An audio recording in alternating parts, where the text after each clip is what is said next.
మన తాతలు నానమ్మలు చెప్పిన పురాణ కథలు కేవలం కల్పనలే అనుకుంటున్నారా? టెలిస్కోప్లు కూడా లేని కాలంలోనే మన తెలుగు గ్రంథాలు విశ్వాన్ని ఎలా ఊహించాయో మీకు తెలుసా? ఆకాశగోళాలు, అంతులేని బ్రహ్మాండ సముద్రాలు, లోకాల మధ్య సంబంధాలు ఇవి అన్నీ కేవలం కథలే కాదు.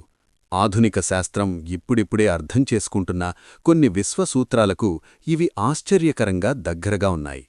మన పూర్వీకులు గ్రహాల గమనాన్ని, కాలచక్రాన్ని, ప్రకృతి నియమాలను ఎంత లోతుగా గమనించారో మీకు తెలుసా? పంచాంగాలు, గ్రహణాల లెక్కలు అప్పుడే ఎలా తయారయ్యాయో మీరు ఊహించలేరు.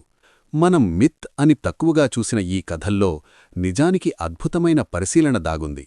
పురాణాలు శాస్త్రపుస్తకాలు కావు, కాని అవి ప్రకృతిని అర్థం చేసుకున్న తెలివైన విధానం. గతం మనకు కథలు మాత్రమే ఇవ్వలేదు, ఆలోచించే శక్తినిచ్చింది. ఈ వీడియో చివరిదాకా చూసిన తర్వాత మీరు ప్రపంచాన్ని చూసే విధానం మారిపోతుంది. పూర్తి వీడియో కోసం మన అనగనగా ఏఐ ఛానల్ను సబ్స్క్రైబ్ చేయండి. వీడియోకి లైక్ చేయండి. మీ ఫ్రెండ్స్ అండ్ ఫ్యామిలీకి తప్పకుండా షేర్ చేయండి.